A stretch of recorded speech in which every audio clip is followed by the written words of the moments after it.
We are live on YouTube now. We're going to start in 1 minute.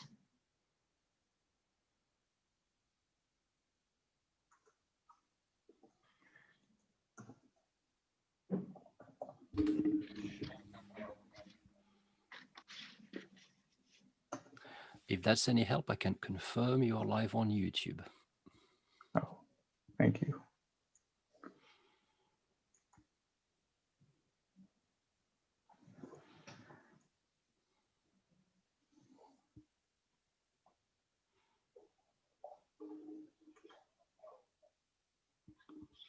Thank you very much, Arno. You're very welcome. How's everyone this evening? Great, I thanks. think everyone is fine, and we're just about to start, so I'm going to mute you, Arno. Sure.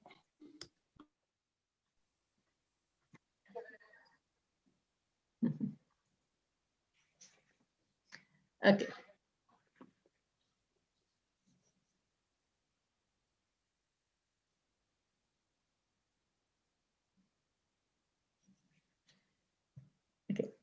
Dear Toastmasters and esteemed guests, my name is Anjali Bharwani, and I'm the president of Harrovian Speakers Club in London. Very good evening, and welcome to our Triple Whammy workshop with 3 speakers and very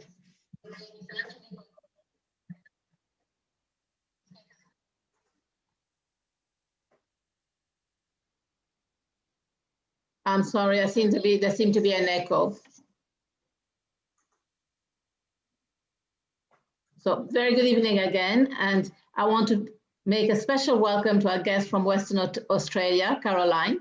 Welcome to our Triple Whammy workshop with 3 fascinating speakers, Seema Menon, Sarah Khan, and Sonia Asti, who will each deliver thought-provoking speeches. I am personally really looking forward to listening to them.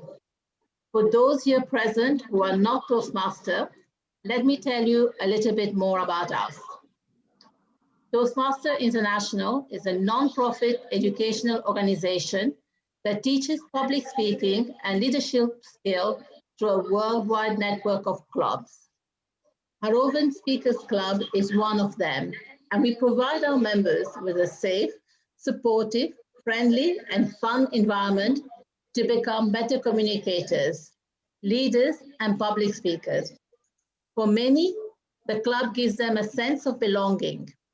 We are normally based in Harrow on the Hill. However, in light of coronavirus, we are now meeting online to protect the safety and well-being of our members. By transitioning to online meeting, the club has been allowing its members to continue to pursue their goals and provide human interaction they might not otherwise get. And now, let me introduce you to the Toastmaster of the evening, Mr. Sushil Shah. Sushil, the floor is yours. Thank you, Anjali, and welcome to Harrovian Speakers Club, our Triple Whammy workshop. I'm sure you all are looking forward to our 3 great speakers. Incidentally, all their names starts with S. Seema Menon, Sarah Khan, and Sonia Asti. All 3 gonna take us through a journey of a public speaking and teach the art they have mastered in. Before we start our meeting tonight, let me give you housekeeping rules. Please keep yourself on mute while the speakers are speaking. You are encouraged to ask speakers a question during the workshop. We have a question master, Amparo. If you search on your participant list, her name would start with question master. You would be able to send her a question to ask to the speaker, and she would give a question, ask question to the speaker after the speech or the workshop has finished. During the workshop, there might be an interactive element while the speakers are speaking, and you are free to take part, and you are free to keep your videos on while you are listening to the speaker. Now the rooms are getting filled. The meeting would start in 3 phases. We would have first speaker, Seema Menon. She would be speaking on communications with self, mindful communications. Then we have a 45 minutes workshop with Sarah Khan. She would be talking about storytelling, the art of storytelling, how to connect with audience heart and move their mind with the storytelling. And next, as we, the third speaker, Sonia Aste, she would be concluding our workshop with sending us home with a smile and a big laugh out loud laughter at our as we conclude our meeting. Before I start our meeting, we have I had to thank timer Indra. I had to thank Amparo, who's going to take questions from the audience, and also the Zoom master, 2 of them, Anjali, myself, and Eranga, who are managing the Zoom as well as our workshop that's going live on YouTube. Just to remind you, everybody, this workshop is being recorded and streamed live on YouTube. If you have any objections to not to be recorded on a YouTube or on the Zoom record, please switch off your videos. Okay, right. So let's get started.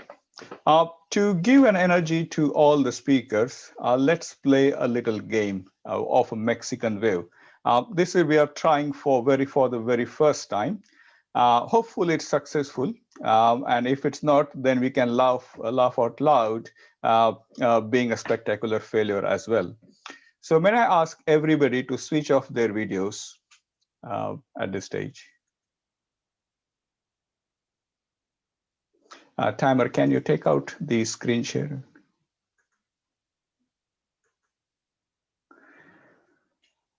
Right. So first of all, anybody whose first name starts with A, switch on their videos. Start clapping. Anybody whose name starts with B to H, switch on their videos.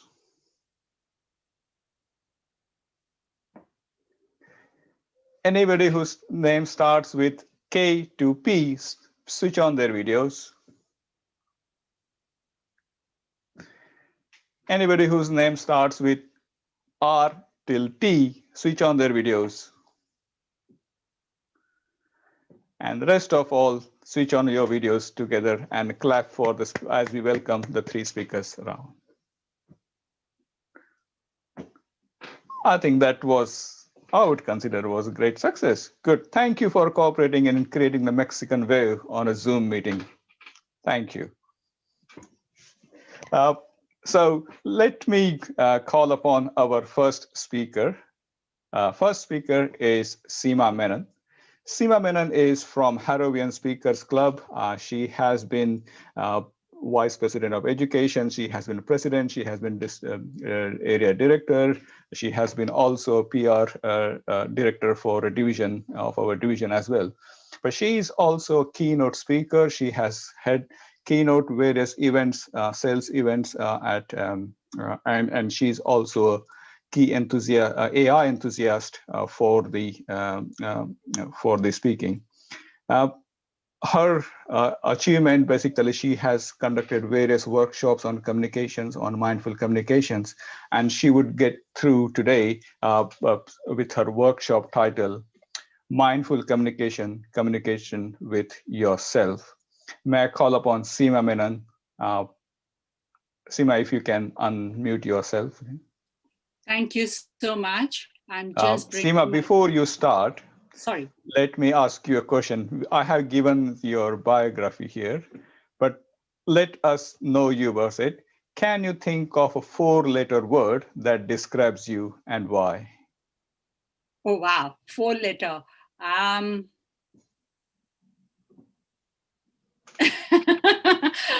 blank now. Probably calm. CALM, yeah. I CALM. think that is what would describe me.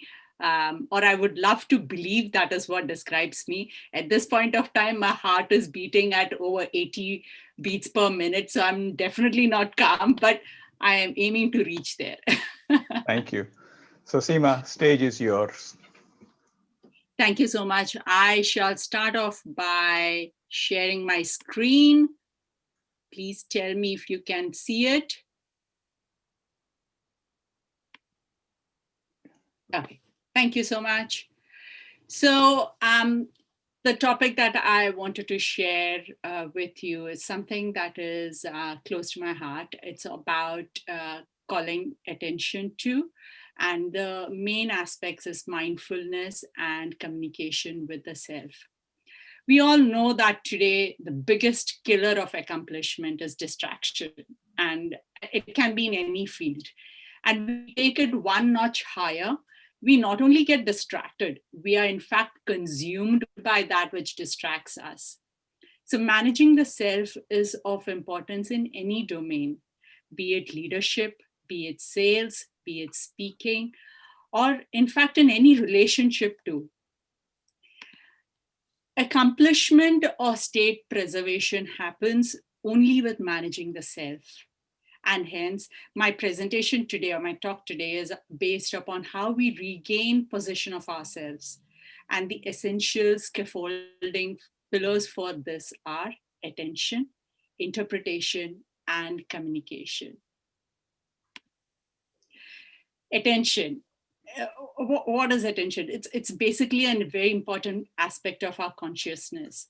It is consciousness directed to an object. That is called attention. We intentionally direct our consciousness to probably a cup of tea, the garden, flowers, table, your friend, or to a specific thought. Once upon a time, the capacity to focus was given. Our grandparents and our parents had absolutely no problem focusing on something. But with the explosion of distraction that we have around us today, giving attention to something has become a virtue. Lack of accomplishment is not attention deficiency, but attention ambushed. It is the attention candy, the instant gratification that we get, that our mind has got used to being distracted so often with compelling content like your Instagram, your social media, news, etc., that we are eclipsed from accomplishing our goals in life. We are not able to focus on one activity for more than probably 5 minutes before getting distracted, before a ping comes from our Twitter account or an Instagram ping comes in.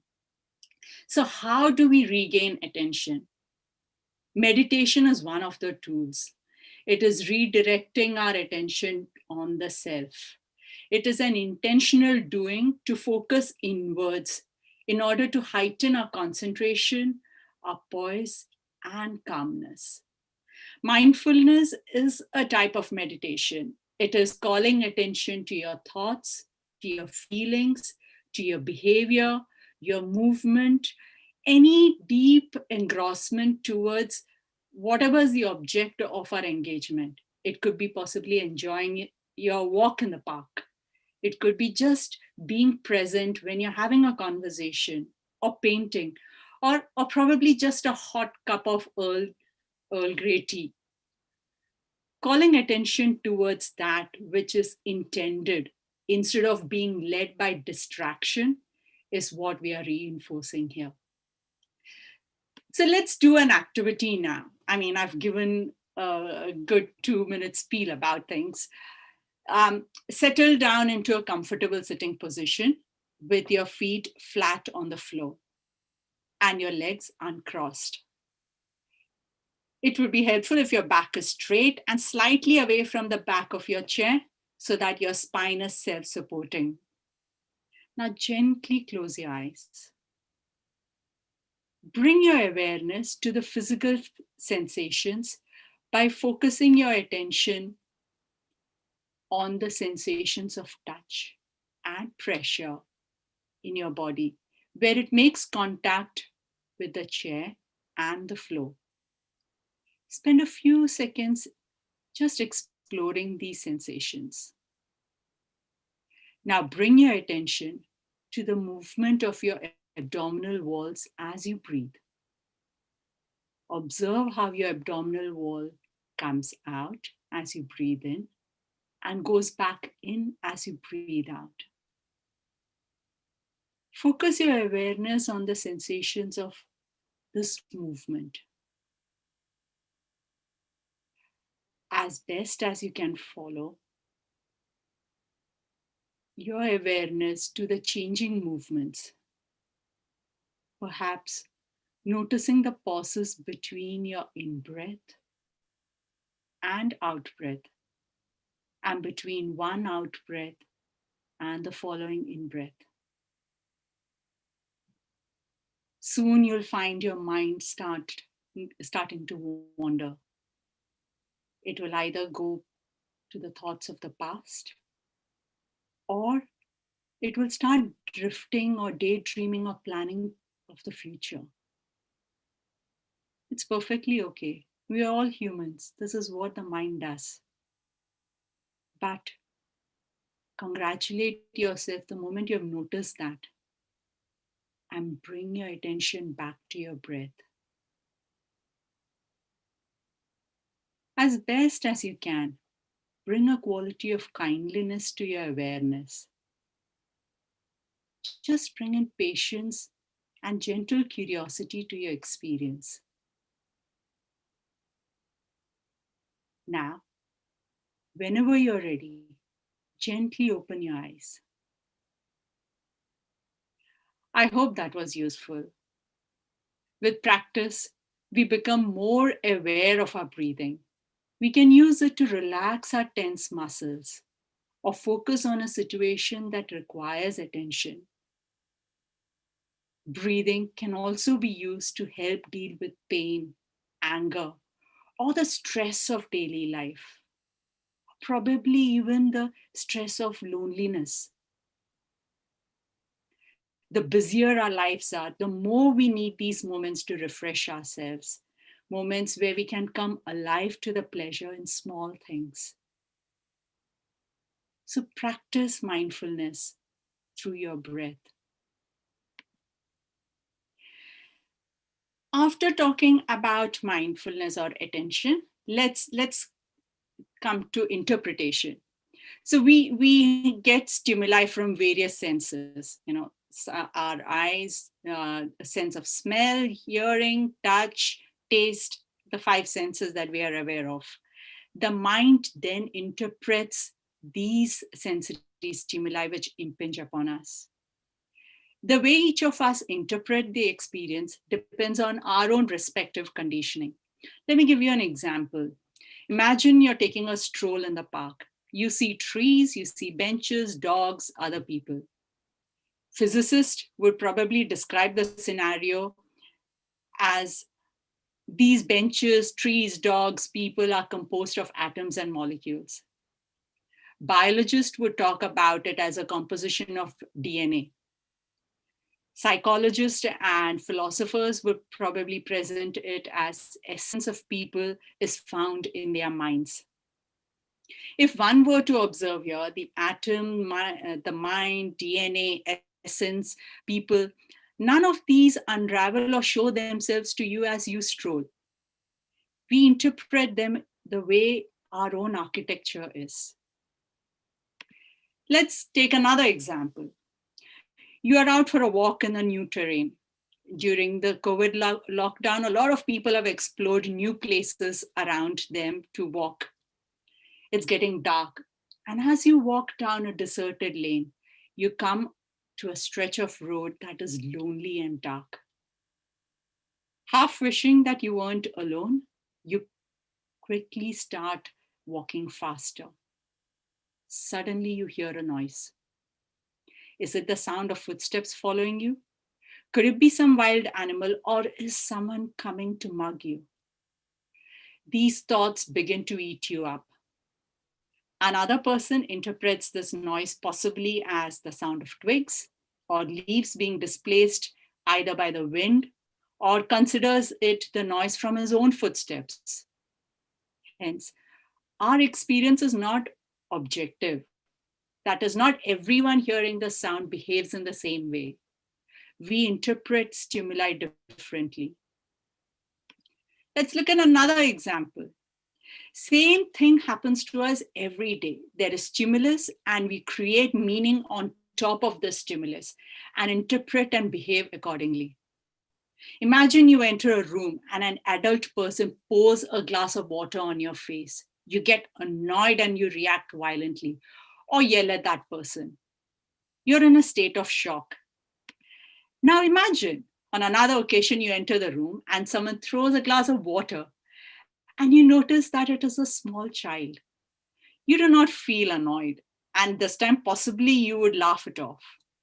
The stimulus is the same, water impinging on your face, but you interpreted it differently. There is a cognitive reappraisal or a review happening here. You reviewed that stimulus to your mind, that it is the harmless prank of a young child, and hence you feel differently. This cognitive reappraisal of all negative emotions, such as anger, frustration, low moods, will result in how we feel. Distress and trauma are not products of what has actually happened, but how you interpret it. Someone can lose an arm in an accident and say, oh God, I lost my arm. My life is not worth living. But at the same time, another person can say, so what? I have another arm. Let me see what I can do with it in this life. Paul was an Austrian-American pianist. He was notable for commissioning a new piano concerti for the left hand alone, following the amputation of his arm in a war. So you can take the situation and you can decide what is the kind of interpretation you want to give to that. Life has no intrinsic meaning other than what we endow it with.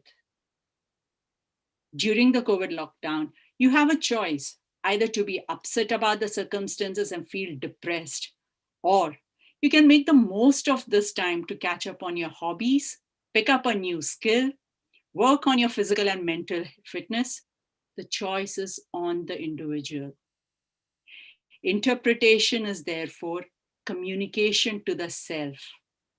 And in public speaking context, it is perhaps the most important element. Now we move on to the next element. That is, after we spoke about attention, then interpretation, and now communication. While attention and interpretation are intricate aspects of the self, one of the crucial aspects of what makes us human is our ability to communicate with each other. Communication has two angles. One is to the self, and the other one is to others, which is one of the objectives of Toastmasters. And hence, let us delve a little more in depth on communication to others. In our communication with a large audience, there are three elements: managing one's state, connecting with the audience, and third, creating a change. How do you manage your state? You manage your emotional state. Be in the right state before you go on stage or before you present on Zoom. The rhythm of your breathing pattern manages your state. Breathe slow and deep to calm yourself. Relax and speak normally. Have you noticed that your breath changes with your moods? So it's very short and shallow when you're tense and angry. It's faster when we are excited. It's slow and it is full when we are happy. And it's almost disappearing when we are afraid. But it's there with us all the time. On most occasions, we are not in touch with our breathing. It's just there, forgotten. Prior to getting on stage, it is very important to practice some mindful meditation as we did a few moments back. Pause. and add punctuation to your speech. When you pause at key moments, you give the audience a chance to contemplate and register. They say, make the audience tall. Let them think, encourage them to act, laugh with you, and learn in the process. So let them think, encourage them to act, laugh with you, and learn in the process. Connecting with the audience. The easiest way to attract your audience is to position yourself as an expert or a person of influence. Where do you position yourself? You position yourself in the mind of the audience. You need to provide information in useful chunks and in simplistic manner that your audience can decipher. Once you get the trust element in the audience, then you can effect change. Highlight the problem before you offer the solution. That's what they say. That way, the audience can be more attentive and is hungry to hear more about the solution that you have for them. And most important, create change. Our intention to give a speech or presentation is to create change in our audience. Here are some of the pillars to create change. The first one is belief. How passionately do you, as a speaker, personally believe in the change? This must manifest in your talk. There is a quote, one person with belief is equal to 99 who have only interest. So one person with belief is far important than the 99 who have only interest. You cannot change others without you believing in the idea in the first place. A coach cannot help the coachee without the coach herself believing in the potential of the coachee. If someone has a strongly held belief, it makes them see the world differently from the person sitting next to them. The next one is thought. Leave a person in a room and he will have ants. And what does ants mean? Automatic negative thoughts. So you leave someone alone in a room, there's a lot of negative thoughts that start creeping into the person's mind. I'm overgeneralizing over here. It's not true for everyone, but many go through this. Boredom brings these negative thoughts as we often remain anxious and we catastrophize about the future. To remain in a highly positive frame of mind and come up with idea after idea is a game preserve of a few. Your talk must realign the listener's thoughts from a past-based narrative to hope and future-based narrative. Make them visualize the future. Increase the amplitude of their experience. After making a belief-changing statement, you pause. When you pause, it allows the audience to reflect and absorb what you have just shared with them and make a mental picture in their mind. Imagine the audience's way of thinking based on their beliefs and the change you want to effect in their way of thinking. The audience want to make this change as their existing beliefs and thoughts are not helping them get where they want to. State. You should be able to guide the audience to change their state, raise their intent. Most people have desires, but lack the courage to make the change due to the perceived anxiety in making this change. Hence, their desires remain as desires and they never transition into accomplishment. But there is a cost to remaining the same.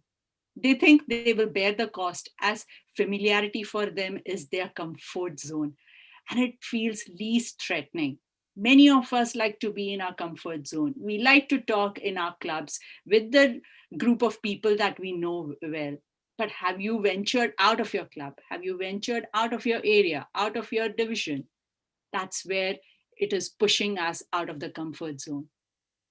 Make them embrace the unfamiliar takes some doing. From where they are to where they want to be. It actually shrieks for change, but fear holds them back. Your talk must address these challenges and make a shift in them, move them towards making a decision and taking action. The next one after state is decisions.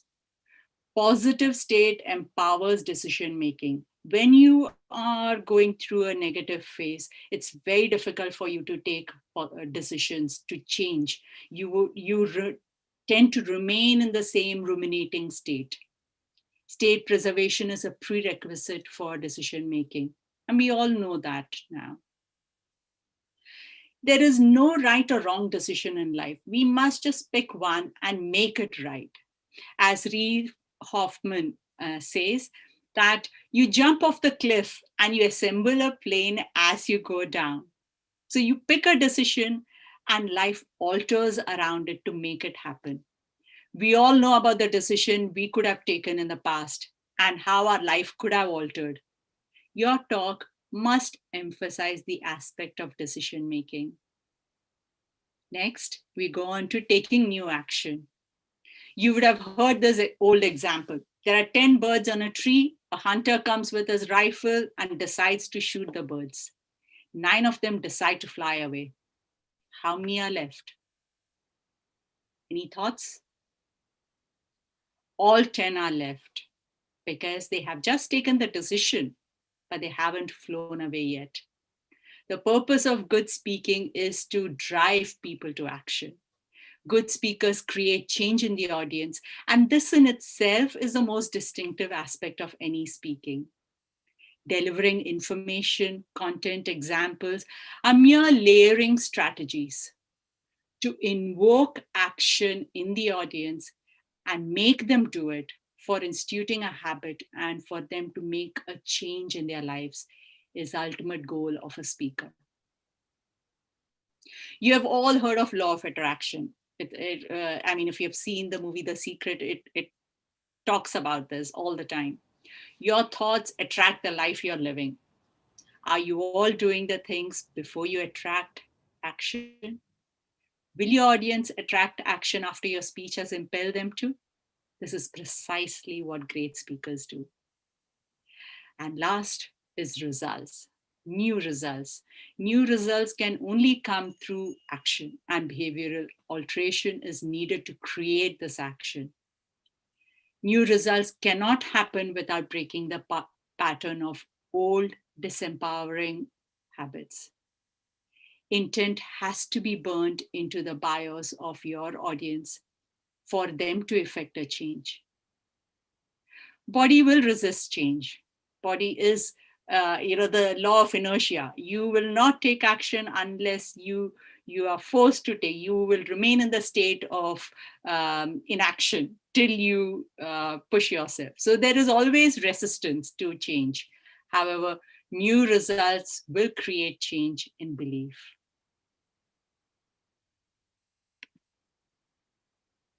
And with that, we come to the end of our session. I would just like to add that we forget 50% of what we learn within an hour of learning, unless we put this into practice and are continuously supported and provided with access to knowledge. This is where the Toastmasters Club can support you to practice and develop your speaking further. So all the non-members, take this opportunity and join Toastmasters. I'll just summarize. We have learned how mindfulness preserves our calm and allows us to focus our attention intentionally on that which is pertinent and not that which is distracting. We have learned about managing one's emotions through the concept of interpretation.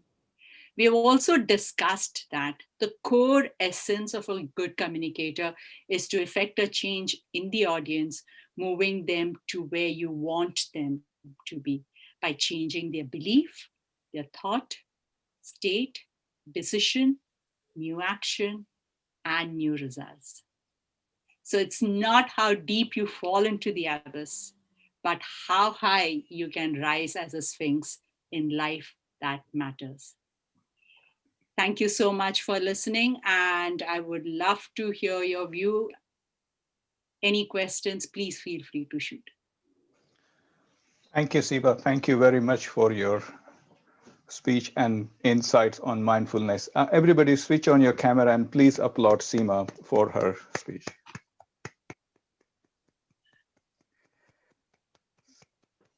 Seema, before I hand over to the user questions from the audience, may I ask you, right, you've been practicing mindfulness for a long time. Could you let us know any one habit that you managed to change or you managed to acquire through the practice of mindfulness that benefited you? Yeah, absolutely. Just coming back to speaking in public, I used to be petrified of speaking in front of 100 people or so. You know, I have been in sales throughout in my life. So speaking in front of a group of 10, 15, 20 of known people is not an issue for me. But put me in front of 100 strangers and I would get panic attacks. But practicing mindfulness has enabled me to just bring that calmness. And I no longer now get affected by the views or opinions of others, because it's their view. They are entitled to that, but I know what I want to communicate. So yeah, that's been a change for me. Thank you. Thank you very much for that good insight. Ampar, if you have questions from the participants here for Seema. Good evening, everyone. I have to say, the speakers, the secret of a good speech is how the person after the speech, you may not remember a lot of what they say sometimes, but you remember how they made you feel. And Seema, you have made me feel very calm and concentrated, focused. I go away with a concentrated, focused view. However, Seema has been my inspiration for the past 4 years, and she's one of the examples of what you get in Toastmasters, mentors, people that lead you to a good, successful life. So thank you very much, Seema.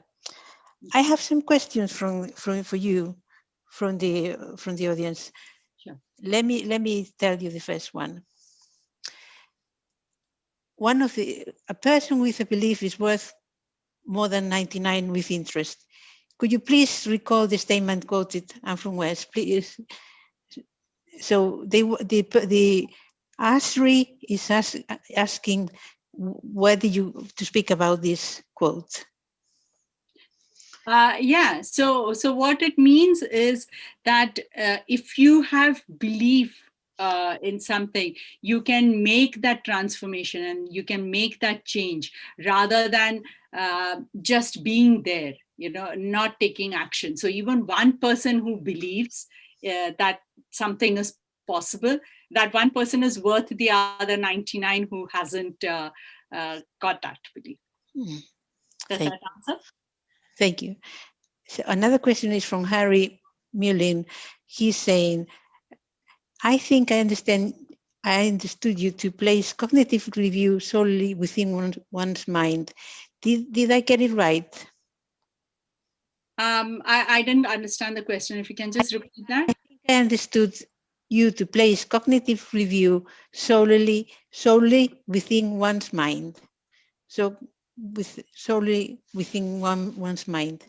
Cognitive review is solely within one's mind. So whether it is complete, it's the review, if it is completely just within oneself,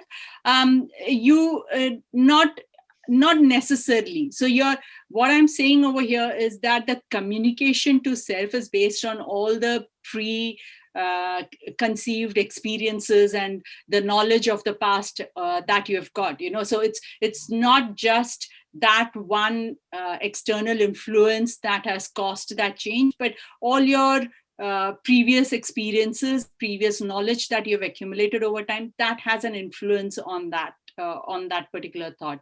So it's but how you interpret is based on how based on your past experiences. Thank you. Does that answer, Harry? Okay. I have more time, but no more questions. So I would like to ask Seema a question, a very standard question. How has being a Toastmaster member changed your life? If it has it had an impact on your life? Of course. I mean, I've completed 6 years with Toastmasters. When I joined Toastmasters, I was going to be there for 1 year just to get my confidence in speaking. But I've stayed on, and every time I've come across a Toastmaster member, I've always picked one thing from that person, and that, with that interaction that I've had. And it's built my character over the years. It's helped me develop myself as a person, completely different to what I was 6 years back. And that's why I keep coming back to Toastmasters, because every time I meet one person, I get something out of that, and I learn something out of that particular interaction. Thank you very much, Seema. Thank you for your lovely talk. Over to the Toastmaster of the evening. Thank you. Thank you, Amparo. Thank you, Seema. It's time now to bring out our next speaker, all the way from other side of the pond, Sarah Khan. Sarah, she is an advocate, activist, and peacemonger, call herself. She has been featured on TEDx. She has spoken at many avenues at United Nations. She has been regular on the televisions, podcasts, and radio. And she also featured in a Forbes magazine, and she also headlined our own Toastmasters magazine as well. And she has co-authored a book titled, very intriguingly, Sexy with No Boundaries. I'm very excited to bring on Sarah Khan for her our next part of workshop, moving the heart, moving the mind with the heart. Sarah, may I call you on the stage, please?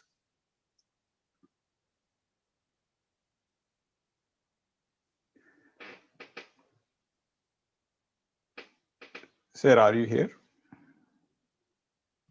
Hello, everyone. I'm here. Sorry, I didn't see you. Lost internet connection. Can you imagine? So I have no idea what you said about me. I hope it was just nice stuff.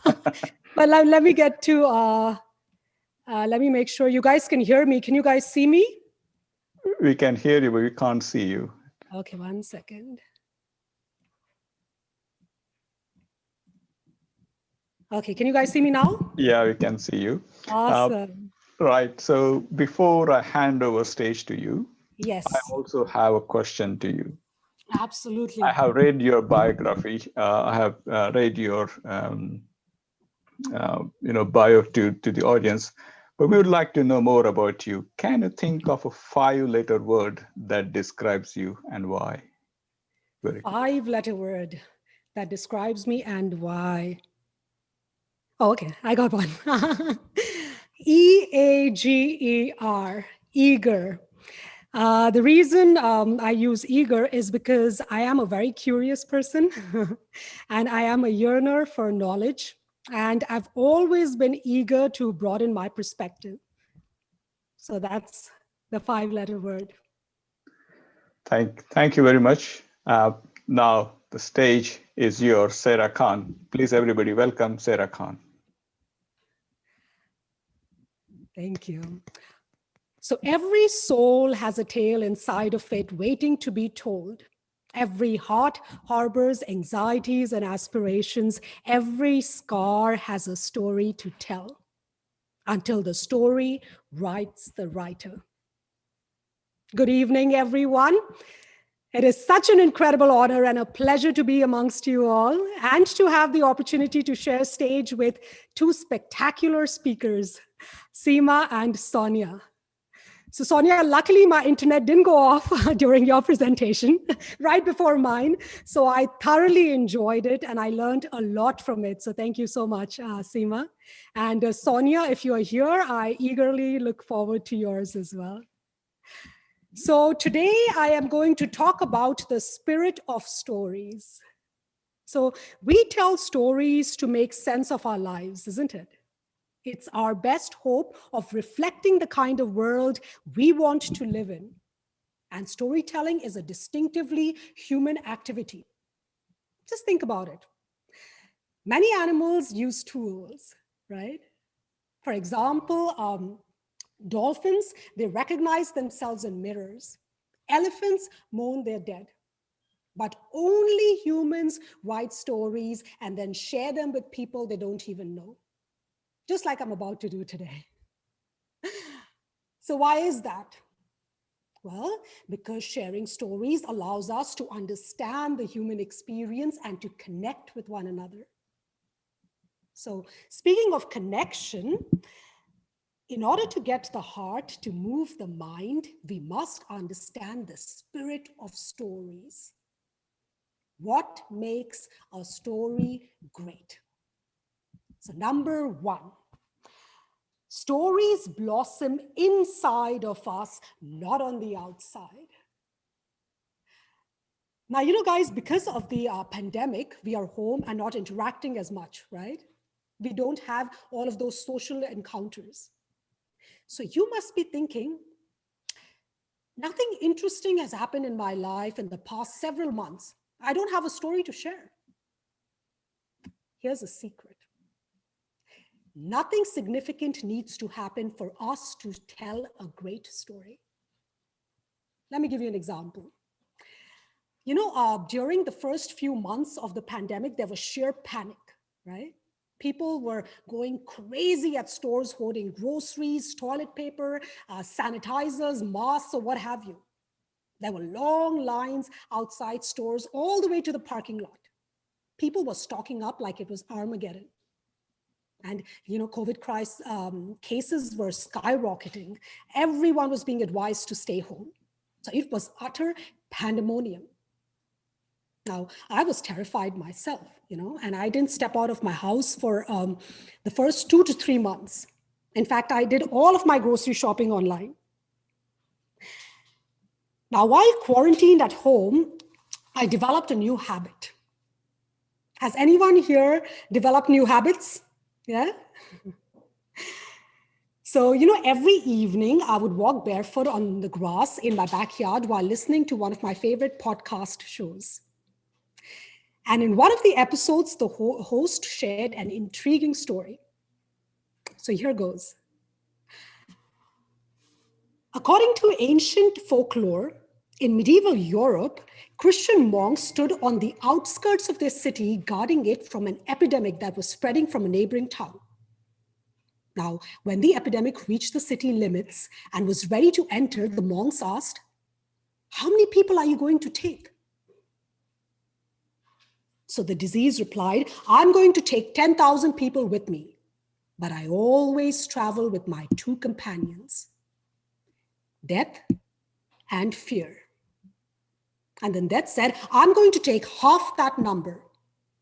And fear said, "Don't worry, I'm not going to take anyone." Now, once the epidemic entered the city, it spread like wildfire. Now, when it was ready to leave, the monks noticed that disease was taking exactly the number of people that it had promised. Death, too, was true to his words and was taking exactly the number of people, half the number of people. But fear had the maximum number of people trailing behind it. So the monks stopped him and said, "Wait a minute, I thought you said you're not going to take anyone." Fear said, "I'm not. They're just following me by choice." That's when it hit me. That's exactly what's been going on since the outbreak of COVID. We have been battling an epidemic of fear. Everything from toilet paper to masks, our actions and emotions are fueled by fear. You know, someone once said, fear doesn't stop death, it stops life. That evening, I realized that fear can be just as contagious as COVID. So you see, even though I was sequestered at home listening to a podcast and not engaged in any adventure or interacting with anyone, I found a story with a message that is so relevant today. So what are your stories during these trying times? Remember, guys, what happens outside of you is relative. A great story happens on the inside. It is a shift in perspective. For example, I used to think one way, but after an incident or an experience, I had an epiphany, and now I see things differently. Now, which leads me to my second point. The best stories reflect change, either in perspective or personality. Now, a few months into the COVID crisis, because of demand, there were long delays for home delivery. So I ventured out of my house and stepped into a grocery store. Now, I was shocked to see the empty aisles. I remember walking to an almost empty bread shelf and staring at the second row, looking for my gluten-free bread. Now, right then, a lady behind me, she grabbed the last loaf, and then she realized that I was looking at it too. So she asked me, "Did you want this bread?" I said, "Oh no, this is not the one I wanted." "Are you sure?" she said. "Please take it," she insisted. I said, "No, really, this is not the one I want." Again, she said, "Are you sure?" I said, "Yes, thank you." Guys, I was shocked. I was shocked that when people were hoarding anything and everything they could find in stores, without regard for others, this lady was willing to give me that last loaf of bread on the shelf. Then I walked towards the meat section. And as I got closer, I saw almost empty coolers except for a few items. Now, luckily, I spotted what I was looking for. Hot dogs for my boys. And it was the last package. Now, when I got closer, I noticed a hand reach out to grab the hot dogs just as I was about to do the same. Then the older man and I made eye contact, and I withdrew my hand. Now, he scarfed up the hot dogs. We both smiled, and then he just walked away. I don't know if he even realized that we were reaching out for the same item, but that lady's gesture, it had such an impression on me that I reciprocated. And that's when I realized kindness is more contagious than disease. Now, I don't think I can ever stand in a grocery aisle again and reach out for an item without first looking around to make sure nobody else wants it. So that woman's kind gesture changed me as a person. So you see, here's an example of a story where nothing major happened. Okay, no wild adventure, no encounters, just one simple interaction that changed me. But it was significant enough for me to share it with you, leaving you with an inspiring message. Kindness is more contagious than COVID. So remember, guys, what happens externally is only relevant if it leads to change on the inside. Change in perspective or personality, as great stories are born in our hearts. Number 3, stories spring from shared emotions, not shared experiences. Now, guys, the purpose of storytelling is to generate empathy, right? Because empathy fosters connections. But empathy has nothing to do with shared experience. It's about shared emotions. Let me give you 3 examples to illustrate the point. Now, the first one involves the repercussions of 9/11.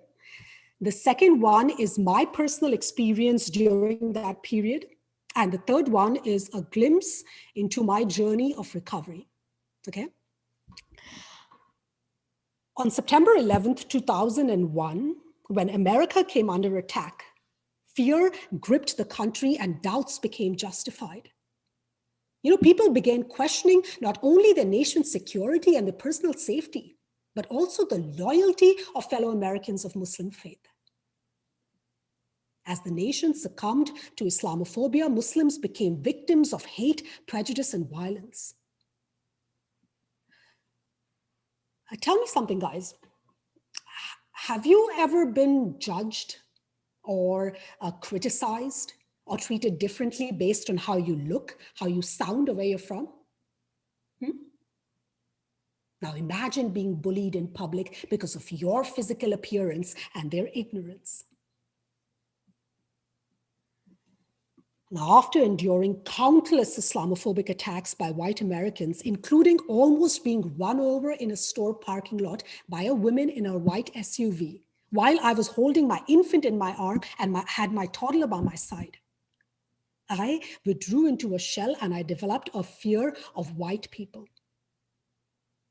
Now, this social phobia eventually turned into agoraphobia.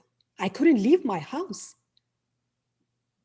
Now, this one night, my husband was out of town and I realized that I had run out of milk. Now, I couldn't step out of my room, let alone my house, from fear of the hatred that lurked outside.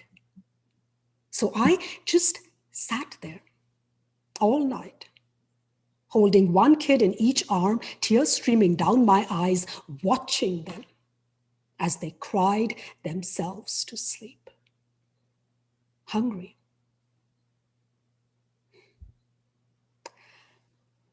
I was falling apart. And no matter how hard I tried to hide it, I felt like a failure. Have you guys had that immense pressure to have your act together all the time? To always be perfect? The perfect parent, or the perfect partner, or the perfect employee? Now, I finally checked into an intensive anxiety program at Linden Oaks Hospital in Chicago. Now, I remember, in our daily group therapy sessions, all of the patients of various anxiety disorders would sit in a circle in this large group. On my right was Mr. OCD. On my left, Miss PTSD. And as for me, Miss Congeniality. I'm kidding. I actually held two titles, Miss Social Anxiety Disorder and Miss Agoraphobia. Now, our very first exposure therapy exercise would be to introduce ourselves to the class. So the whole drill that starts with, hello, my name is, right? Have you guys ever had anxiety over the fear of having anxiety? Yeah? All of you public speakers and aspiring public speakers, yeah? Guys, my anxiety was so intense that when my turn came to introduce myself, not only couldn't I remember what to say, I couldn't even remember my name.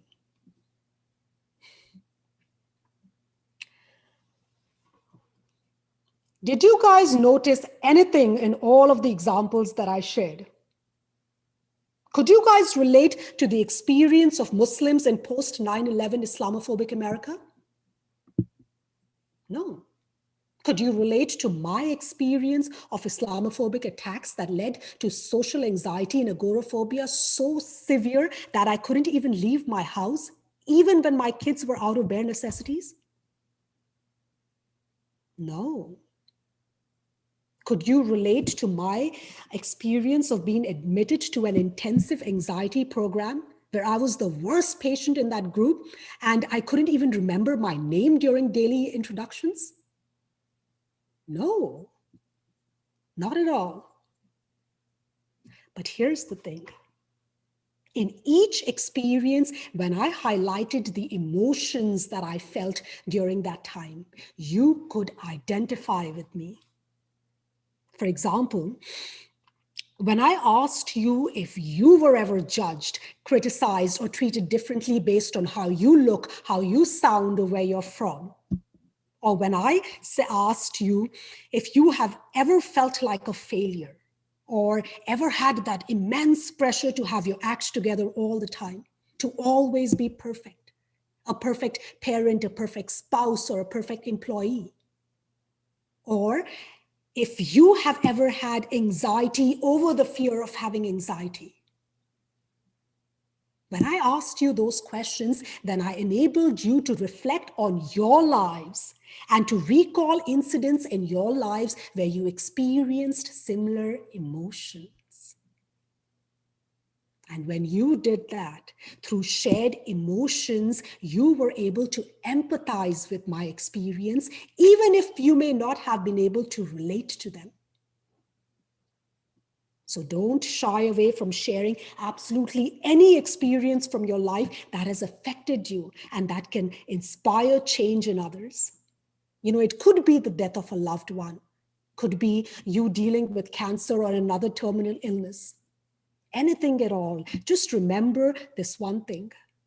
Our stories revolve around shared emotions, not shared experience. Number 4. I'm having one of those bad hijab days. I feel like my hijab is falling off, but I can see myself. Looks like I'm good. So number 4, stories demand authenticity, which is the currency of connection. So, you know, it's hard to be authentic in our lives, let alone in the stories we share, isn't it? That's because we live in a culture where we're constantly assessing, acclimating, and adjusting in order to fit in order to feel like we belong. We want to please everyone. You know, we want to be liked by everyone. We don't want to disappoint anyone. And that is why, whether on stage or in real life, we desperately seek others' acceptance, their appreciation, their approval. And in this process, we lose our authenticity. And we become like chameleons, constantly changing colors to match others' expectations of us. Now, I remember when I won the district international speech contest, I was a newbie to Toastmasters. It was my first year. And I had just come out of intensive therapy and joined Toastmasters on the recommendation of a therapist. And she said to me, Sarah, it's a great platform for you to practice facing your biggest fear, as there's going to be tons and tons of white people there to scare you. So unlike many members, I didn't join Toastmasters to overcome glossophobia, fear of public speaking. I joined Toastmasters to overcome my whitophobia. But you know, at the district international speech contest, I was competing against 5 men. And most of them had competed before. In fact, one of them had won for 3 consecutive years, and it was expected to repeat. So he had all of the hallmarks of a winning speech, you know, both in structure and delivery. And I'm sure he was confident of another victory. But I won with no coaching or experience.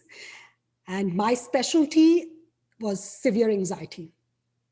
And guess what was my speech about, guys? How to overcome severe anxiety using psychotherapeutic skills. You know, after collecting my trophy, my club president and my mentor, she ran up to me and she hugged me and she lifted me off the floor. By the way, she's a very strong woman. And then she said to me, you know, Sarah, in the middle of your speech, you had this long, dramatic pause where you just stared at us in silence. That was terrific. Please do that at the semifinals, okay? And I was like, I'm pretty sure I'll be doing it at the semifinals too. By the way, guys, that long dramatic pause was unintentional. You know, that happens when you blank out during an anxiety attack. So basically, I was having an anxiety attack on stage during my contest and I blanked out. So I was being as authentic as you can be, right? But you know, once I was exposed to feedback, right after I won the district contest, I was like a sponge. absorbing advice from anyone and everyone who claimed to be a champion speaker or a champion coach. They said to me, they said things like, people won't relate to your Islamophobic story and you're going to offend your white audience.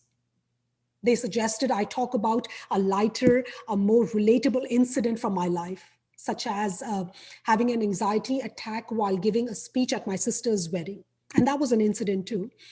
So they said, talk about that. Everyone will relate to that, they said. I was flooded with advice. Everything from correcting my content to correcting my accent. It's not Toastmasters, it's Toastmasters. To correcting my movement. Don't walk like this, walk like that.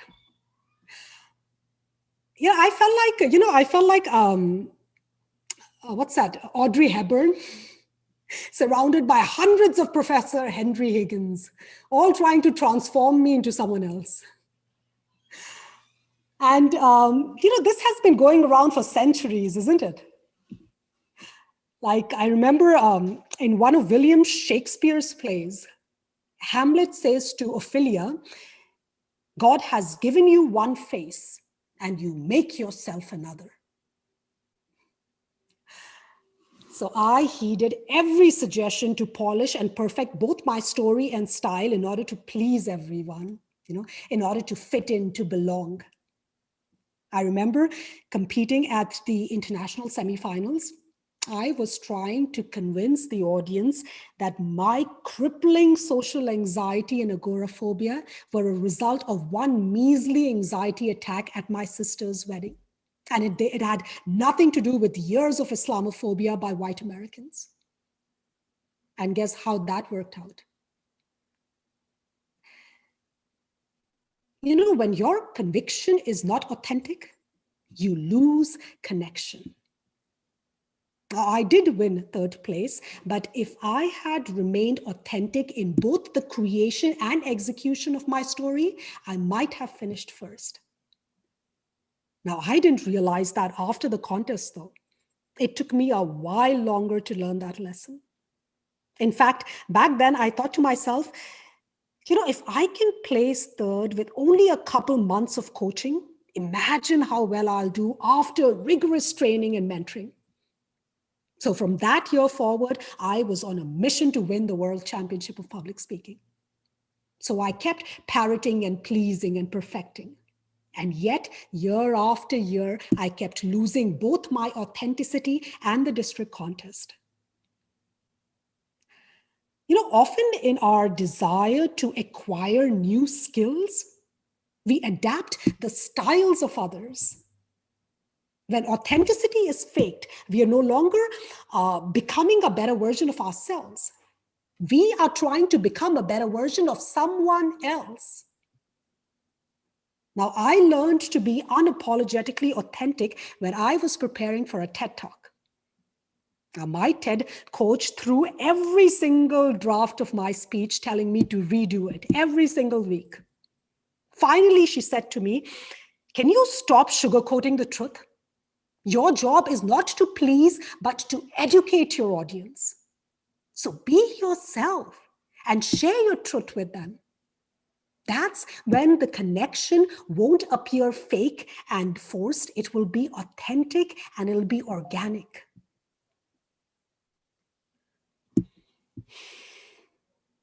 I'm reminded of something actually.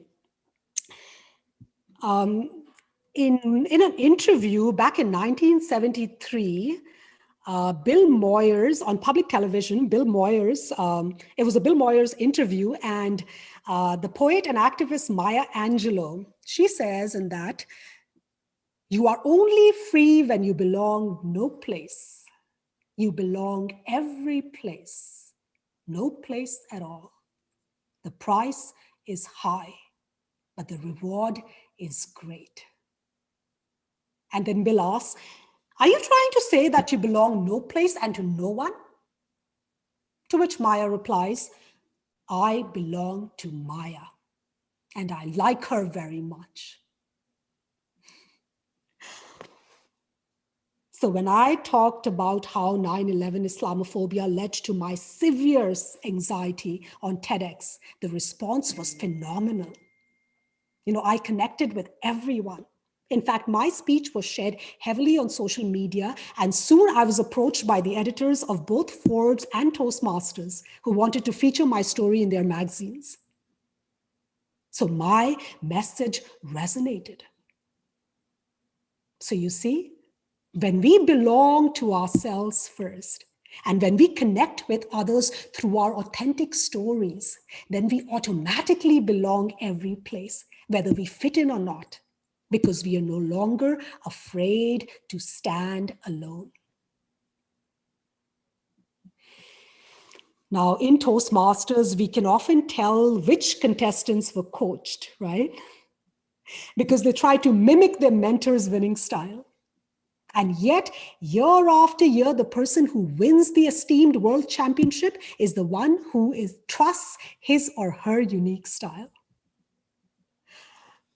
So, you know, guys, if you're trying to improve your storytelling by studying the speeches of champions who have enthralled the world with their fabulous prose and flawless performances, I just want you guys to remember this one thing. Learn those skills, but leave the style. Apply what fits and respectfully reject what doesn't. Now, filtering feedback is only possible once you become confident and comfortable with your own style. And to develop your style, you have to ask yourself, what makes you unique? So yes, we do live in a culture where we may feel compelled to constantly change colors like a chameleon, you know, to match others' expectations of us, whether it be on stage or in life. But nothing feels more empowering and liberating than being honest with ourselves and revealing that person to the world through our stories. Stories demand authenticity. And authenticity is the currency of connection. So being unapologetically authentic takes audacity. It requires us to gently yet persistently keep reminding ourselves that if God has given you one face, why make yourself another? After all, like Maya, I belong to Sarah, and I like her very much. Number 5. Did somebody say something? Okay, number 5. You cannot be real unless you are raw. Now, you know, guys, when I competed at the district level during my first year in Toastmasters, it was 2012. And the speech that I delivered was project number 5 from the CC manual, Your Body Speaks. And boy, did my body speak. Actually, I couldn't get it to shut up. You know, in fact, towards the end of my speech, I actually stretch my hand out and I say to the audience, look, guys, my hands are shaking. My jaw is rattling. I'm twitching and I can barely make eye contact with you guys. But the only reason I'm here speaking to a few hundred people is because of something that I learned in intensive therapy, which is the actions of confidence come first, the feelings come later. Now, believe it or not, there wasn't a single dry eye in the audience. In fact, you know, when I won the contest, the wife of the man who had won for 3 consecutive years, she came up to me and she said to me, you know, my husband had a perfect speech, but you spoke to us. You were raw and you were real, and that is why we connected with you. So my top competitor's wife became my biggest cheerleader. So, you know, while authenticity is the currency of connection, it is also the consequence of vulnerability, which means you cannot be real unless you are raw. Now, another lady She came up to me after the contest and she said, I have some stage fright because of which I shy away from competing. But seeing you up there with so much anxiety, I have no idea what's stopping me. Now, believe it or not, from that year forward in my district, for the very first time, people with anxiety, people with stage fright, shy people, they all started competing because the word went around that if Sarah can do it, so can I. So have the courage to be raw, to be vulnerable, because people will connect with your struggles more than your success. And when you show vulnerability, you humanize challenges and thereby inspire your audience to have the courage to share their vulnerable stories and inspire others. Number 6, stories. One second, guys, sorry. Stories are generated daily when we assign ourselves homework.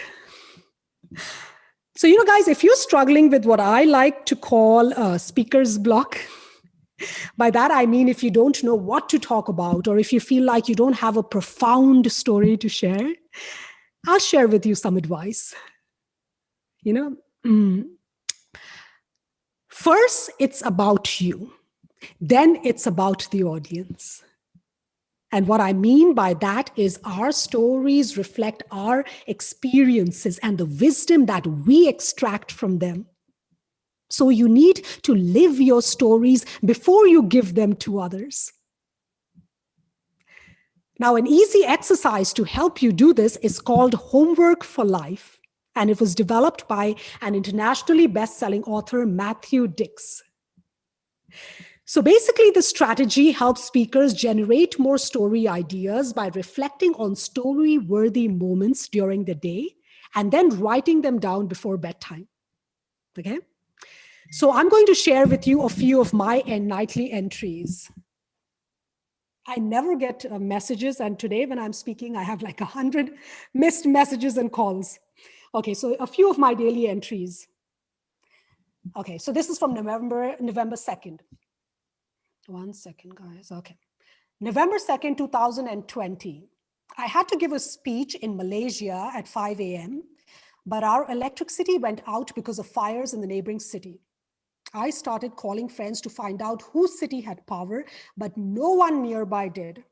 So in the middle of the night, I packed everything, including table lamps, and drove to my in-laws' home in another city. By the time I got there and set up the room, it was close to 4 a.m. and I still had to get ready.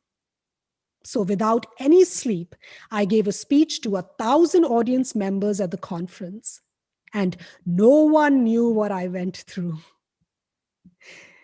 Now, because I wasn't focused on the negative, because I didn't fret about the electricity being out, all of the inconveniences that followed and everything that could go wrong, because thus, instead of stumbling blocks, every obstacle became a stepping stone until I reached my goal.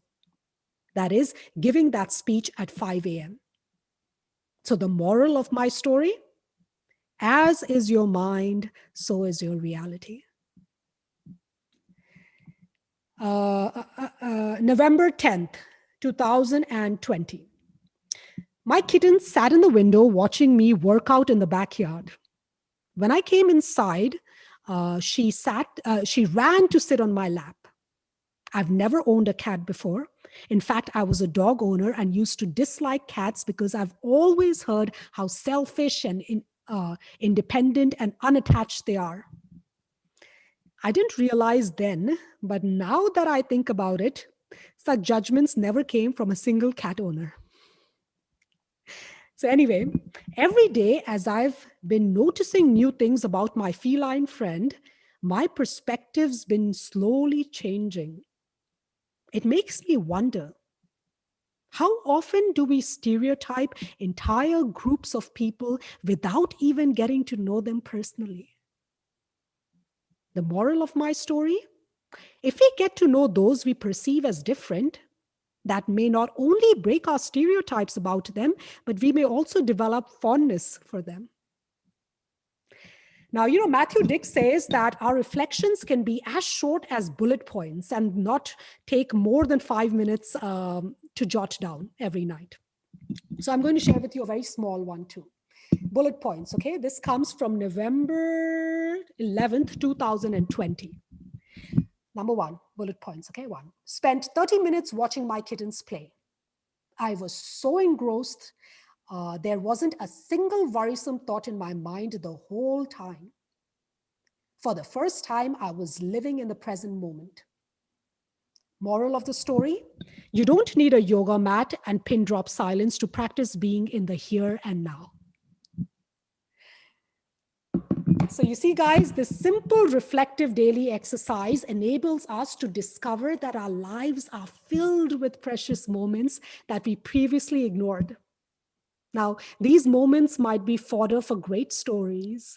They might shift our personal perspectives. They might promote happiness or enable us to find greater meaning in life. So remember, you will never run out of story ideas if you assign yourself this homework every day. In fact, perhaps like me, you will find yourself waking up every morning excited and curious about the precious moments the day might bring. And the more you do this regularly, the more you do it, not only will your stories evolve and your messages mature, but you will grow as a person. After all, just like I said before, our stories reflect the wisdom we extract from our experiences. So sit down every night and ask yourself, what is the thing about today that made it different from all the previous days? What is my story today? And remember, first, live your stories before you give them to others. And then the last one, our stories can heal humanity. Our stories have the power to mend broken ties and broken hearts. They have the power to broaden perspectives and build bridges of understanding. So we should never preach to the choir. We should have the courage to take our authentic and vulnerable stories to groups that are on the opposite end of the ideological spectrum.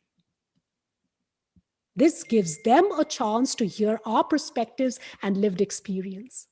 Otherwise, there's always the danger of knowing one story about a group, and often from the loudest voice, be it the media or the politicians that dominate the airwaves. Now, a single story representing an entire group threatens to create stereotypes that stick to groups that are already disempowered. And it prevents us from authentically connecting with people as individuals. Guys, when I share my stories of Islamophobia with all white audience members, I'm not only enabling them to see and to experience life through the eyes of a hijabi Muslim facing injustice, but I'm also encouraging them to take a chance to personally get to know people we perceive as different from us. That's how we overcome our fear of the other, which breeds all types of irrational phobias like Islamophobia, xenophobia, homophobia, and so on. And then with my Muslim audience, when I share stories about my therapist, Dr. M. Joanne Wright, who looked exactly like the white Americans I feared, I talk about, how she would get teary-eyed every time I shared my Islamophobic experiences. I talk about how she would put a smile on my face whenever I struggled to make eye contact, how she would offer to hug me whenever I cried, and how all of this made me realize that just as countless white folks paint all Muslims as being terrorists, I had started to generalize about all white Americans being Islamophobes after enduring years of attacks, until I met Joanne. Irrespective of which group we belong to, I show my audience how easily we all succumb to fear, responding in destructive ways. For example, many white Americans developed Islamophobia, while I developed agoraphobia. Now, in both cases, the emotion that drove our behavior was unbridled fear. And fear is the fuel that feeds the fire of hate. Now, in the Indian audience, when I share my stories about the Bombay riots of '92, when our Hindu neighbors risked their lives to shield us from the Hindu mobs that went door to door looking to kill Muslims, I encourage both Hindus and Muslims to get to know each other. When we do that, we realize that we have much more in common than our ideological differences. We hear the cries of the innocent on both sides who get dragged into ideological wars and are left with nothing but broken bones and broken hearts. Through my raw and real stories, I encourage both sides to come closer, to break bread and to get to know each other. After all, people are hard to hate close up. And lastly, when I speak to Jewish audience members at synagogues and, at private Jewish high schools, I talk about how my very first mentor, a devout Jew, she would always say to me, while I'll never bear children, you have filled that void in my life. She would always say this to me. Now, even though we did have our ideological differences, guys, I'd weep for Palestine and she would for Israel. Yet our hearts were always intertwined like the messages of our holy scriptures. So we not only tolerated, but celebrated our differences. So you see, stories have the power to broaden perspectives and build bridges of understanding. Now, stories are a two-way street. The more raw and real you are, the more trust and respect you demonstrate to your audience, and the more they will reciprocate by confiding in you and sharing their deeply vulnerable stories of struggle and suffering. And that's when we know, as storytellers, that our words have inspired others.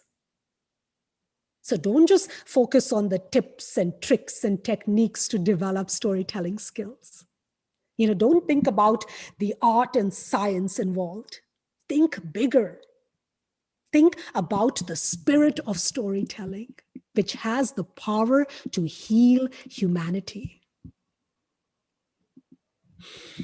So in summary, like I mentioned, unlike animals, humans are the only species that share stories. Sharing stories allows us to understand the human experience, to connect with one another, and to feel with the heart of another. And in order to get the heart to move the mind, we must understand the spirit of stories, which is great stories blossom inside of us and reflect change, either in perspective or personality. Stories spring from shared emotions, not shared experience.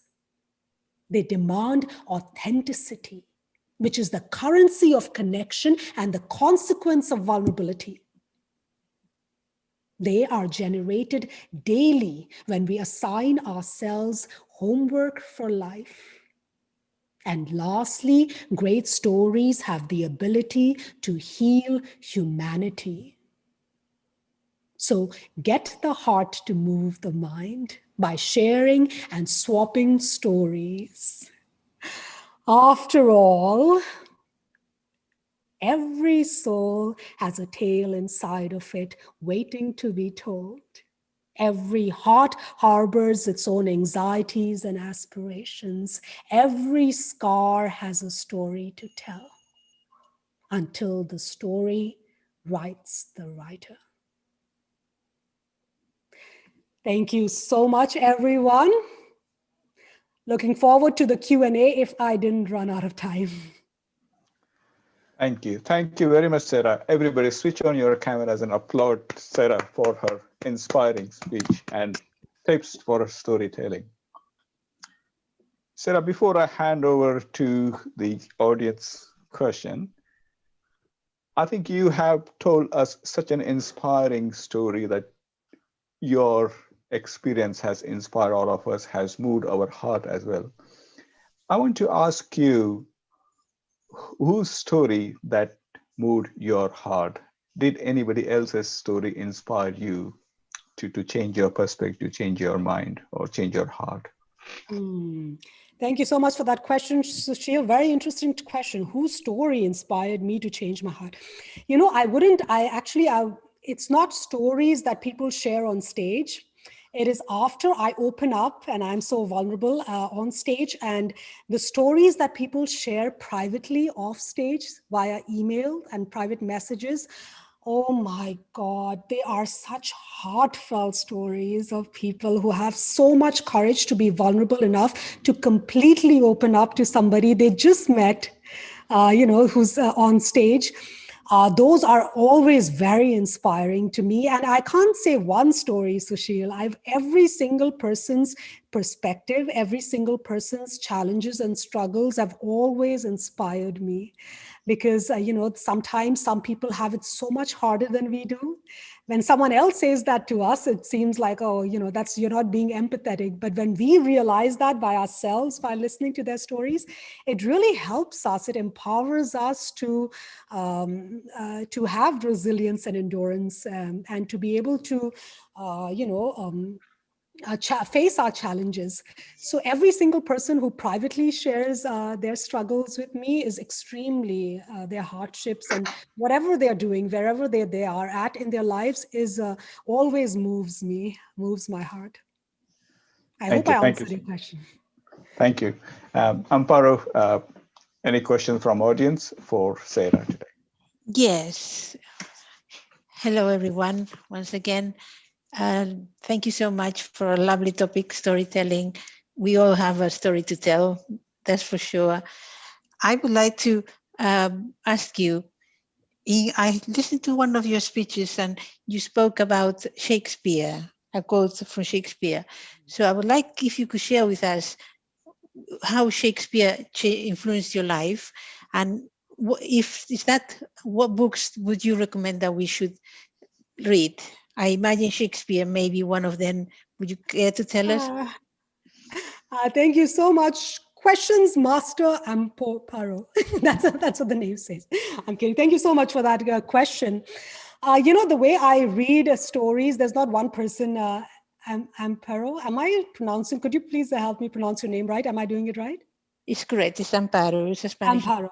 Okay, Amparo. There's not one person, not one book, not one anything that helps me or has inspired me.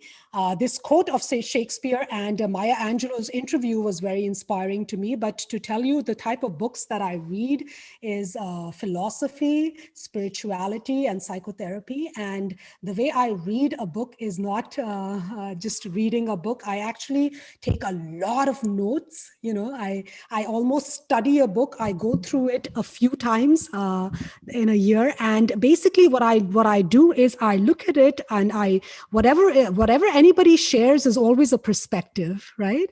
Now it doesn't have to be your truth or your reality, but when you read something or you study something, or actually when you read something, try to reflect on it, try to churn on it, try to see, does it work in your life, in your experiences? Why or why not?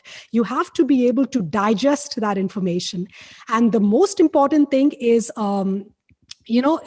information will never lead to transformation unless there is some change in behavior, unless there is action. So we have to be able to put it into practice. So I would not personally recommend the type of books that I read. Sometimes they are didactic, but I would say anything that interests you. Why does it have to be something that interests me? Anything that interests you, just ensure that whatever you read, you are able to reflect on it. You're able to digest that information and see how can I transform that into becoming, how can I become that, and try to see whether it is your reality or not.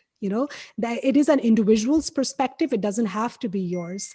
And the other thing, what I do is when I read somebody's book, so these are just suggestions on how I read, not what I read. When I read an author's book, I usually go through all of the books by that author because I really have to understand where is this perspective coming from, what has molded this person into who they are, and how have they evolved. And how has their perspective evolved too? So, for example, Dr. Brené Brown, she's a social scientist and a researcher. I've gone through all of her books before I move on to somebody else. So these are just a few of my personal suggestions that you could try and see if it works for you. Thank you. Thank you very much. Thank you. Thank you. I would like to ask you another question. I think we may have run out of time because the time I show in red. Thank you so much for an inspiring speech, which I have listened to you before and you're very inspirational. Thank you very much. Thank you. Thank you so much, Amparo. Bye. Thank you, Amparo. Sarah Khan, everybody. Thank you. Thank you so much, everyone. Now we're gonna change the gear of the workshop. We had a calm, blissful, mindful communications to the heart-moving stories, and now laughed out laughter. Please switch on your cameras, otherwise the comedy is not a comedy if you are not able seen laughing. So please, everybody who can switch on their camera, please, and laugh. I want to now welcome on stage Sonia Aste. She is a winner of 2019 UK and Ireland Toastmasters International Speech Contest. And she has been called herself a Spanish comedian. I don't know why Spanish comedian, but I think if you look at the reviews she has got, it had audience in stitches from the RT Times. She had like a quick wit and off-the-cuff humor from the Deadline News. And she has also featured on BBC Surrey and all other the campaign by the Arts Council in England. May I call upon stage Sonia Aste? Sonia, can you hear me? Yes, I can. Sonia, like all other speakers before, can you think of a 6-letter word that describes you? A 6-letter word, I think, would be mighty. My dad used to call me Mighty Mouse when I was a child, because I would run all over and get in people's way. But there's also something mighty about every Toastmaster, that we're here, we're dear, and we have a voice. So yeah, mighty is a good word for me. Thank you. Thank you, Sonia. The stage is yours. Thank you very much. Let me get my hat on.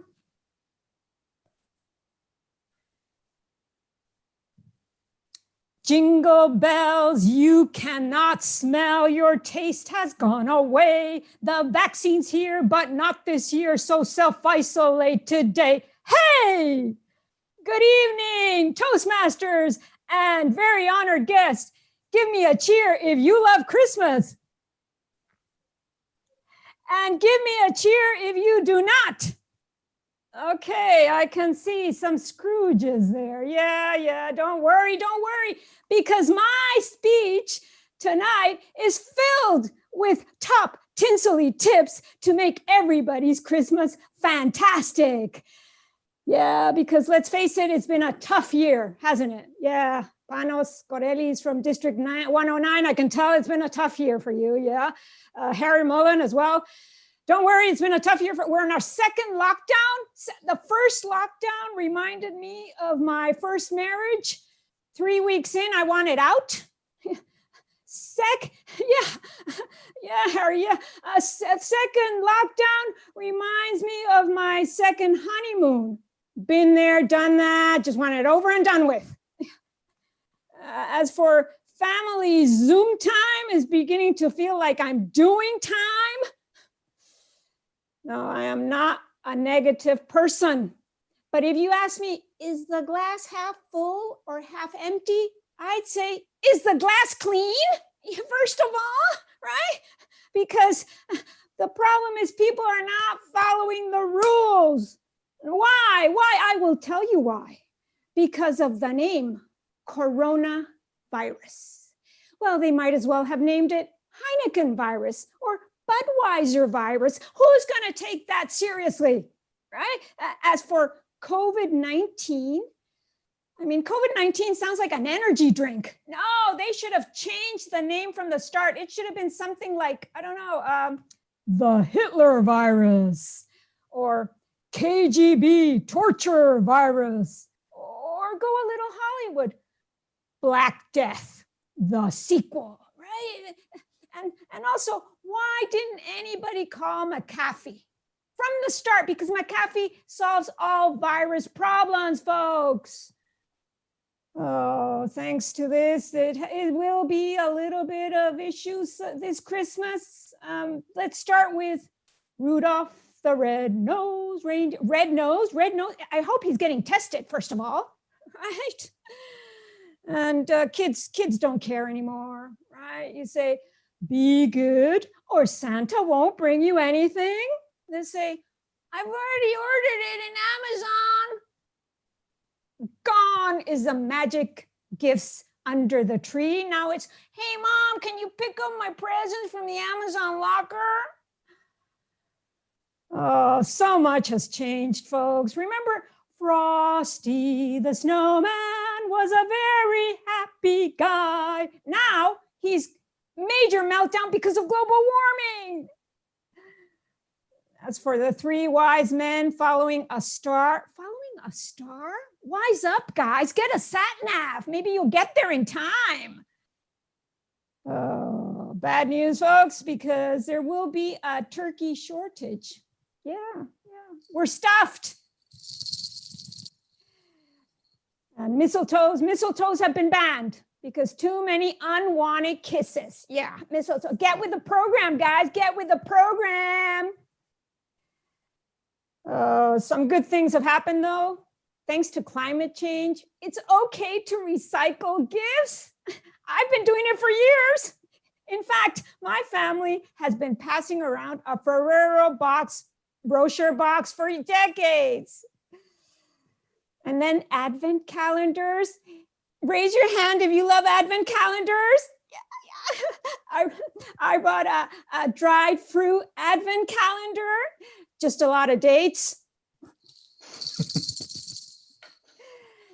Then there's the self-isolating advent calendar, 14 days, and then you can open your door.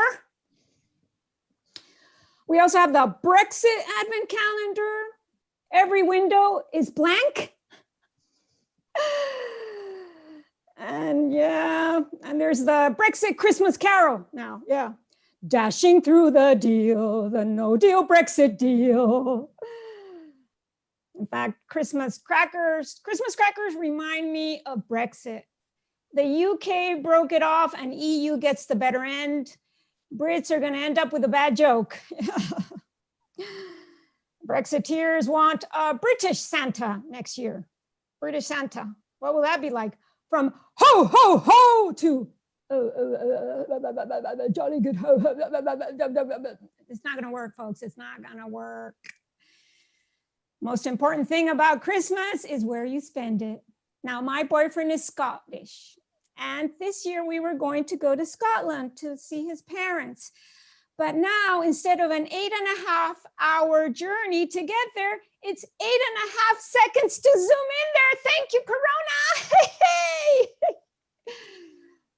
Last year, we went to Spain, where I'm from. I come from a big Catholic family. There are so many of us, we could create our own country. It's called Spain. including Gibraltar. Give it back, Harry, give it back. So yeah, go with a boyfriend, the Scottish boyfriend. I present him to my parents. My dad's not pleased at all. He goes, well, at least he not English, because all the English are pirates. I go, what? They stole our Spanish gold. I go, Dad, that was 400 years ago. Plenty of time to give it back. Because you see, my dad has his own history channel in his head, right? I say, Dad, that wasn't even our gold. We stole it from the Aztecs and the Incas. He goes, fake news. So yeah, last year we had I had loads of presents. I love gifts. I even got present from my cheap aunt. You know, you guys have a cheap aunt. There's always one in every family, right? Yeah. I guess Caroline, she has one. My cheap aunt, she gave me a car air freshener. Yeah. I turn it around, free sample. My brother, he gave me a little box and he says, the gift that keeps on giving. And I'm going like, oh, wow, magazine subscription or maybe a gym membership. I open it up, my organ donor card. I'm the gift that keeps on giving. And there's a little note. You only live twice. Seriously? But I did get the best gift I got last year was from my uncle Antonio. He gave me an espresso machine. I said, thank you. He goes, oh, he's nothing, which means it's stolen. I kept it anyway because it's stolen. Listen, and segue in there, nobody's going to steal our Christmas. Brexit, no lockdown, no nothing. And for this, I have prepared Christmas spirit, lockdown, Christmas carols. And I've got 3. Here they are, folks. Let me put my hat on. All I want for Christmas is you to stay at home if you've got the symptoms. We wish you a virus-free Christmas and the vaccine next year. And finally, do you see what I see? A star dancing through the night. It's the alcohol, I'm drunk as a skunk. It's the alcohol, I'm drunk as a skunk. Merry Christmas, everyone. Toastmaster. Thank you very much, Sonia. That was such a hilarious speech. And I think everybody is laughing. Please, can I have laughter on your screen? Sonia, I have a question for you. Go ahead. Why did a turkey cross the road? Why did the what? Why did a turkey cross the road? Maybe he wanted to find pathways. That's such hilarious. Good answer, Sonia. Amparo, do you have any questions for Sonia here? Yes, Harry has another question, very interesting one. Where did you get your material? Any tips on how to get the material, to gather the material? You're live. Yeah, thank you, Amparo, and thank you, Harry. Is this Harry Mullen? Yes. Harry, your life, your family. You know, the family that you always criticize and, you know, they're not up there. That is, I can't hear you, Harry, but there you go. He knows. So first of all, your family, then you, everything. People want to know about you, your flaws. Nobody wants to know success stories in humor. You know, it's like telling somebody I had a great vacation. No, nobody wants to know the great vacation. We want to know the bad vacation. It's the same with you. We don't want to know your great success stories. Humor, we want to know what the flaws you have, the things that bother you. So is that a good answer, Harry? I think, how do you go throughout the day putting your thoughts? How do you put it together? Throughout the day, do you spend your time thinking about? I do. It's like anything else. It's like, what Seema was talking about, mindfulness. It's like what Sarah was talking about, storytelling. It is just applying yourself. There is nobody that cannot be funny. You just have to practice it a little bit. And I can assure you, I've talked to many people, and every single person that said I'm not funny turns out to be really funny. In fact, those that say, oh, I'm really, really not. No, you are super funny. Let me tell you. Thank you very much. If anybody has any other questions that they would like to raise with Sonia, please put them through. Otherwise, I'll carry on asking questions. What is the? How do you think your sense of humor is? Because how much does it help you being of Spanish background? How do you think it appeals to the public, being not different? English is your second language. Well, being Spanish helps because we have many things in common and many things different. But really, in humor, I mean, I'm up against the big people. The big people are the British. British humor is the #1 humor in the world.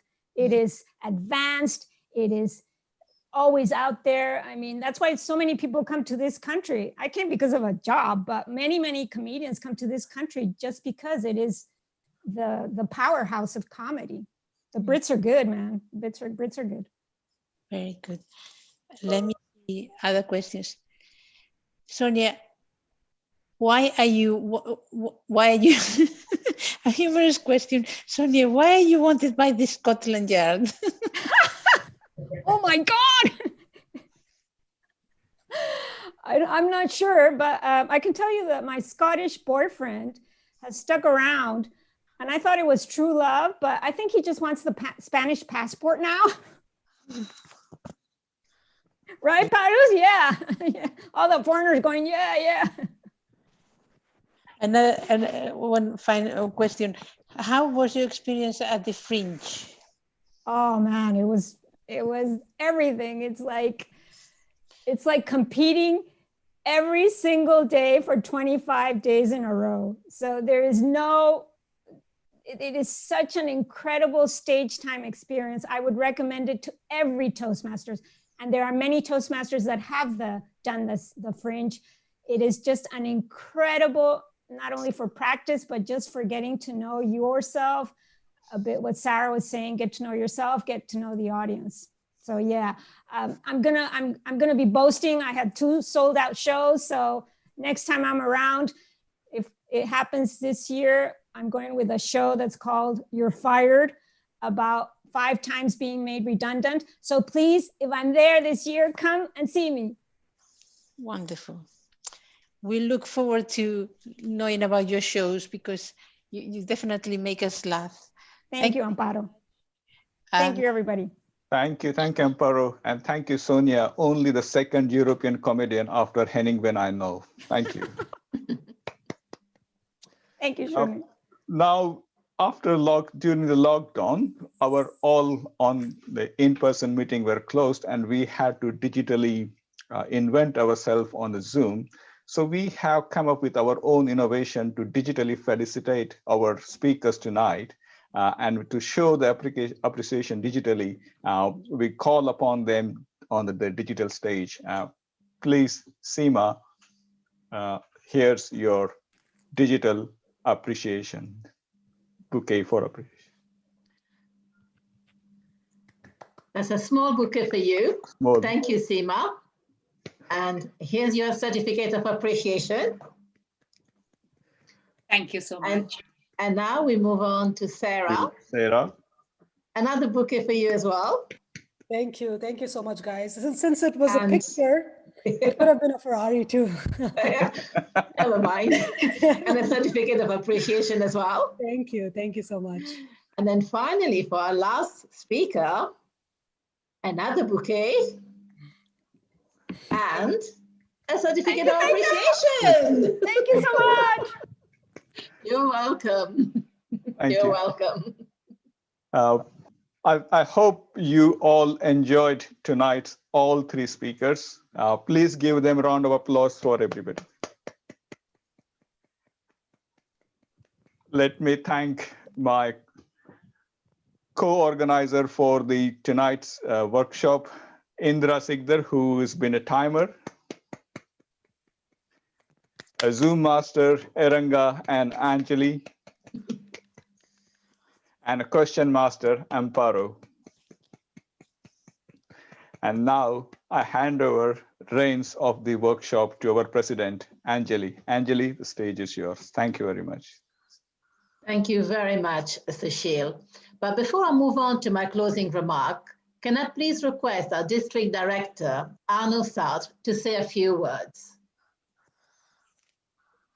Good evening, good morning, the world, because we have this evening once again an audience not just from the UK or Greater London, but from around the world. And this is absolutely beautiful. If there's one thing that I always say, and I've been saying several times already today, is that COVID is great. Not the bad things. COVID is great because it brings the world together. And tonight, Harrovian, you have done just that. You have brought 3 speakers. The 3S, the calm Seema, the eager Sarah, and the mighty Sonia. This was absolutely fantastic to see all 3 speakers. And I have to say, when I first saw the adverts, randomly on Facebook, by the way, good advertising, I thought, but there's no way I can miss this. Because Sonia is a little bit like a muse to me. I'm an engineer, I'm boring, I can't do humor. And yet I remember Sonia doing an absolutely amazing job at one of our demo meetings a few years ago in a corporate environment. Who knew you could be humorous in a corporate environment? Well, Sonia did. And I just cannot miss that. I first met Sarah, she might not remember, but it was in Chicago in 2018, right after the keynote speech in front of a few thousand people at the Toastmasters International Conference. And that was a true inspiration. And I was so pleased to see her name again this evening. So hi, Sarah, from over the other side of the world. And last but not least, Seema and I have been area directors during the same year, division directors during the same year. We served on the district leadership team. And it's absolutely amazing to see her again this evening presenting a wonderful speech. So all in all, congratulations again, Harrovian speakers and Anjali and your team. You have done an amazing job. Congratulations, and I very much look forward to seeing your new event. Thank you very much, Arno, for those kind words. And now, let me take this opportunity to thank Sushil for being such an amazing Toastmaster today and organizing such a fantastic event together with his team, Eranga, Amparo, Jesus, and Indra.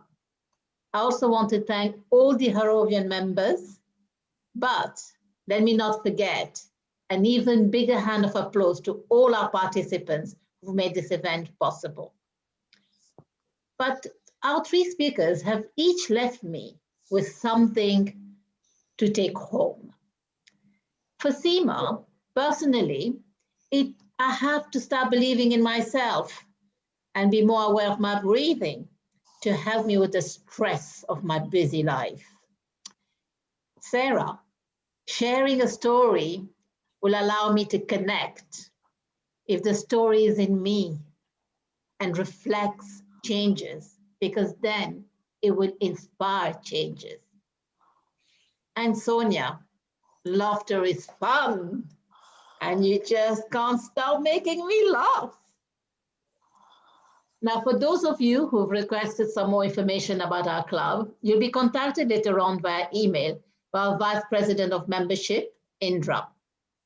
If you decide to join our club, you can enjoy unlimited personal growth. You'll be able to work on networking in a small and supportive environment, practice writing speeches and presenting in a group setting.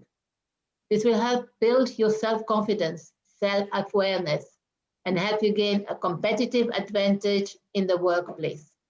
And I look forward to welcome you one day at our club. So once again, thank you to all of you and have a good night. Thank you. Good night. Thank you, Sarah. Thank you, Sonia. Thanks, everybody. Bye.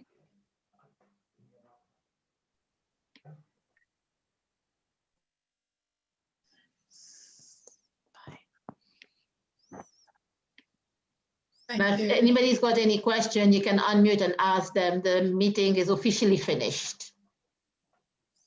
Will there be a recording of the meeting? You can go on YouTube. It will be available on YouTube. Because wonderful. It was streamlining on YouTube. Fabulous. Thank you. And what will be the title on YouTube? The same, yeah? Yes, it will be the same. Yeah, the triple whammy? Yeah. Triple what whammy. you can do Okay. is do a search on Harrovian Speakers YouTube channel and you'll find us there. Oh, okay. Thank you. We had problem, done our another triple whammy earlier. So there'll be 2 triple whammies for you to look out for. Oh, okay. Thank you. We had first 3 guys and then we decided to go for 3 ladies.